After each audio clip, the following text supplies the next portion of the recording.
And this is a good example. If you are going to control vast numbers of people, you have to delink them from knowledge that you're doing it, and you have to delink them from an understanding of their true power. You have to persuade them that they are ordinary, that they are powerless, they are pawns in a game, because then they won't realize that if they just realized who they are, there would be no game.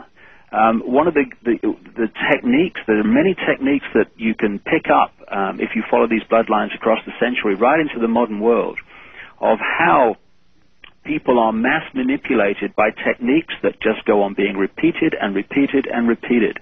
And we can see them happening daily now as we enter this crucial period across the millennium when lots of cards are going to be played. Give me some examples of control, for example, through the modern media.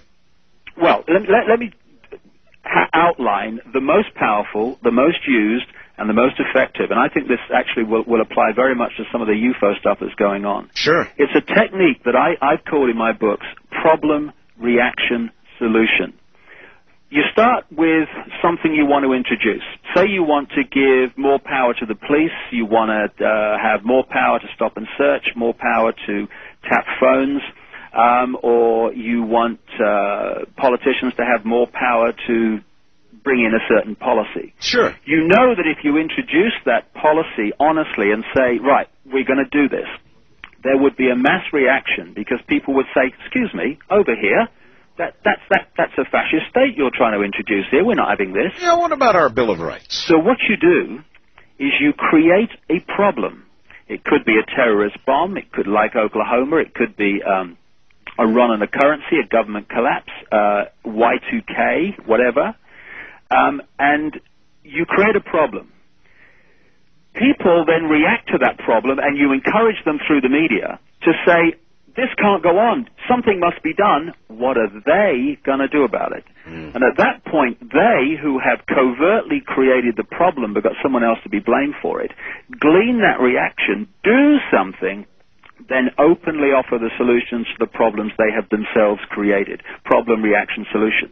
So if you want more power to the police, more stop and search, more draconian laws, then and you want people not just not to oppose it, but to demand you do it, then you let society break down so there is more crime. Sure, you don't even have to actually suggest it. You just create the situation and the public comes to you demanding that you change it. Exactly. And if we just apply this to the UFO situation, now, as we've discussed already, I have absolutely no problem with an extraterrestrial aspect to all this, certainly not.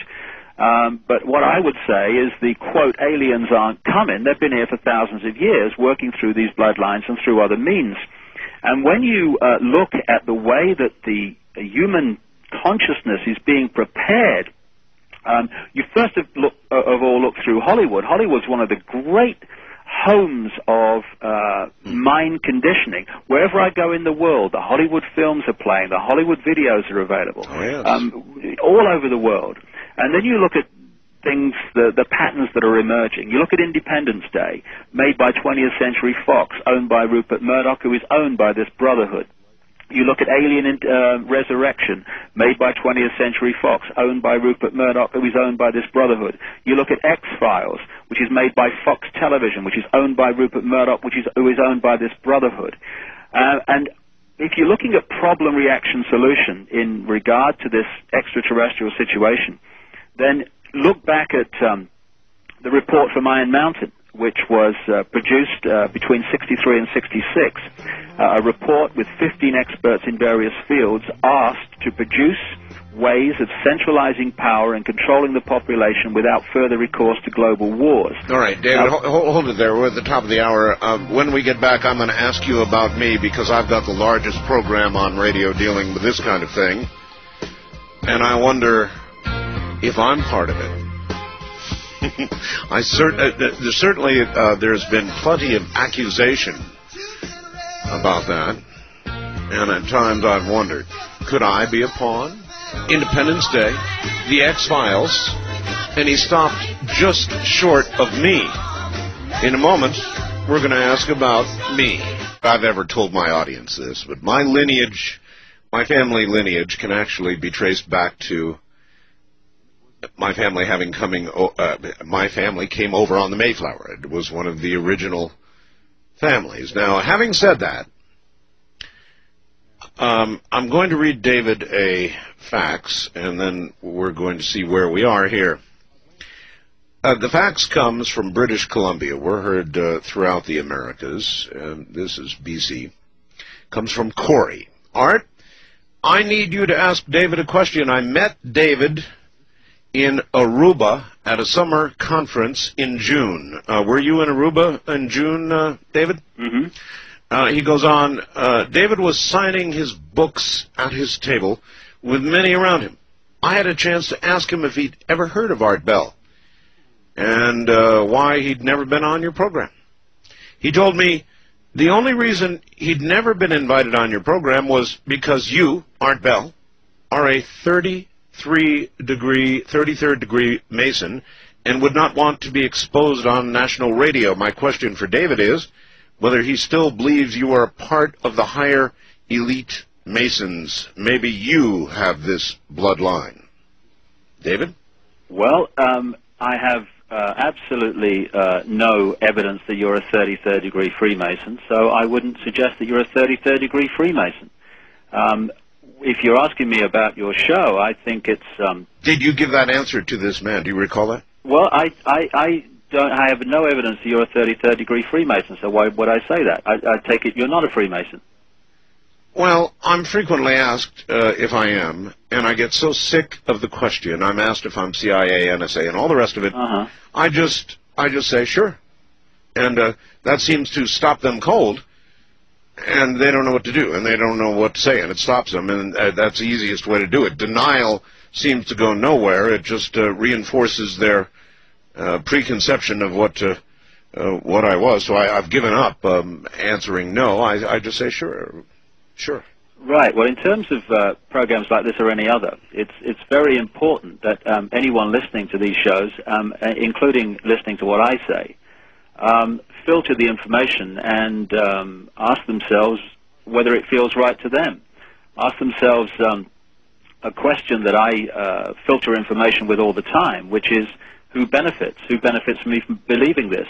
If I believe this, is it positive? Or if I believe this, is it a problem, reaction, solution situation or whatever? But how do you delineate between me and the X-Files or Independence Day or anything else? I mean, here I am, now owned by one of the largest broadcasting corporations in America, J-Corp, which is now owned by a larger corporation, maybe soon the largest in the world, Clear Channel, and Premier and all the rest of it, and I'm a part of this giant corporate conglomerate, but I'm sitting here in my little room doing the program like I always did, no change. I've been doing it for 14 years now, David. Right. Well, let's look at the way this thing works. If large numbers of people realized this was going on, it couldn't work. So what it's structured as is a series of pyramids.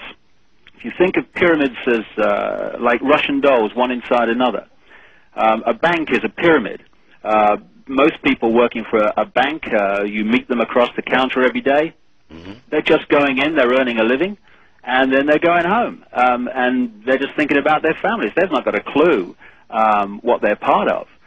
But at the top of that pyramid in that bank, you've got a tiny, tiny few people who know what the real agenda of that bank is. They know how all the different contributions lower down the pyramid fit together to create a direction, to create an agenda, etc. So the individual parts do not. Then, David, could I be an unwitting dupe? Well, we all could be unwitting dupes. This is the question we keep having to ask ourselves. If you look at the media, I was a journalist for a very long time. People say the media is manipulating. It is, but the vast, vast, overwhelming majority of journalists are not knowingly manipulating anyone. They're part of a structure in which they themselves are being manipulated. You only need a very few people in this structure who know what's really going on to manipulate the whole pyramid. Well, I have no illusions about what I am, David. I am a talk show host. I am not a journalist. Big difference. No, I don't think there is a difference. Any situation where you have access to broadcast to the public, you are a channel of communication of information. And therefore, we all of us, whether we're journalists or whether we call ourselves talk show hosts or researchers or whatever, have a duty to do whatever we can to ensure the information that hits the public is not disinformation, is actually as true as we can establish it.